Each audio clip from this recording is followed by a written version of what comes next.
ఉన్నటువంటి కులాలను బట్టి ఆ ప్రాంతాల్లో ఉన్నటువంటి ఈక్వేషన్లను బట్టి వాళ్ళ టికెట్ మార్చాల్సిన పరిస్థితి వచ్చింది కాబట్టి మారుస్తున్నాం కాబట్టి మేము ఖచ్చితంగా అధిగమించడానికి అవకాశం ఉంది తప్ప మేమేదో వాళ్ళ మాదిరి కర్ణాటక తెలంగాణ మాదిరి మేము లేము కాబట్టి ఖచ్చితంగా మళ్ళీ మేమే అధికారంలోకి వస్తామని చెప్పడానికి ఇది ఒక బలమైన నమ్మకం.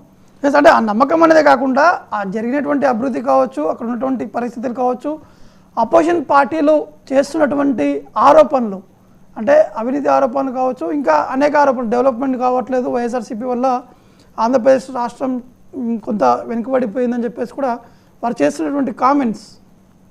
ఇప్పుడు 8 లక్షల కోట్లు దాదాపు అప్పులు చేసినారు చంద్రబాబు నాయుడు గారు. తర్వాత 8 లక్షల కోట్లు చేసిన తర్వాత ఏ ఒక్క చోట కూడా అభివృద్ధి చేసినట్టు కనిపించలేదు. వాళ్ళు రోడ్ల గురించి మాట్లాడతారు పదే పదే, వాళ్ళు రోడ్లు తప్ప ఈ రాష్ట్రంలో ఏది మాట్లాడిన సందర్భాలు లేవు.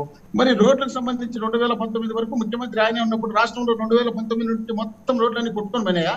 2 సంవత్సరాలు కరోనా వచ్చింది కదా, కరోనా వచ్చినప్పుడు రోడ్డు మీద ఒక వెహికల్ తిరగలేదు కదా, మరి తర్వాత రోడ్డు ఎట్ డ్యామేజ్ అనేది వేసేదే, రోడ్డు వేసినప్పుడే నాశనకమైనటువంటి రోడ్డు వేసినారు, రోడ్డు వేయకుండా బిల్లులు తీసుకున్నారు. ఆ విధమైన పనులు జరిగినాయి కాబట్టి ఈ రోజు రోడ్డు పాడైనాయి అనేది ఒకటి. రెండోది పోలవరం చెప్తున్నారు. పోలవరం ప్రాజెక్టు సంబంధించి స్వయంగా నరేంద్ర మోడీ గారే ఏటీఎం లాగా వాడుకున్నారు పోలవరం ప్రాజెక్టును చంద్రబాబు నాయుడు గారని ఆయన నోటితో కేంద్రం నుండి నిధులు ఇచ్చాయని ఆయనే చెప్పినప్పుడు దానికి మనం ఏం చెప్పాల్సి వస్తుంది? ఇంకా వాళ్ళు ఎక్కడ అభివృద్ధి కార్యక్రమాలు బ్రహ్మాండంగా ఆంధ్రప్రదేశ్ లో జరుగుతున్నాయి. ఆ బ్రహ్మాండంగా అభివృద్ధి జరుగుతుంది కాబట్టి ప్రజలు జగన్మోహన్ రెడ్డి గారి నాయకత్వాన్ని కోరుతున్నారు కాబట్టి ఇక్కడ అవినీతి అనేది ఏ ఒక్క చోట లేదు. ఇప్పుడు దాదాపు 11 లక్షల కోట్లు అప్పుంటే 4,59,000 కోట్ల రూపాయలు డైరెక్ట్ ఇండైరెక్ట్ గా ప్రజలకు చేసినటువంటి ముఖ్యమంత్రి జగన్మోహన్ రెడ్డి గారు. అలాంటప్పుడు ఎట్లా అవినీతి అవుతుంది ఆంధ్రప్రదేశ్ లో?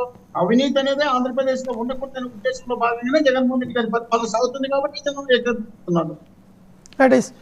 సురేంద్ర నాయుడు గారు నమస్కారం అండి. ఒకవైపు ఏం చెప్తారండి, ఏపీ రాజకీయాలు షర్మిల కాంగ్రెస్ పగ్గాలు అప్పచెప్పడంపై మీరేం చెప్తారు? మీకు 99 ఛానల్ వీక్షిస్తున్నటువంటి ప్రేక్షక లోకానికి, అదేవిధంగా ప్యానల్లో ఉన్నటువంటి అందరికీ కూడా శుభోదయం తెలియజేసుకుంటూ, ధర్మేంద్ర గారు కాంగ్రెస్ పార్టీలో రావడం అనేది మనం గత వారం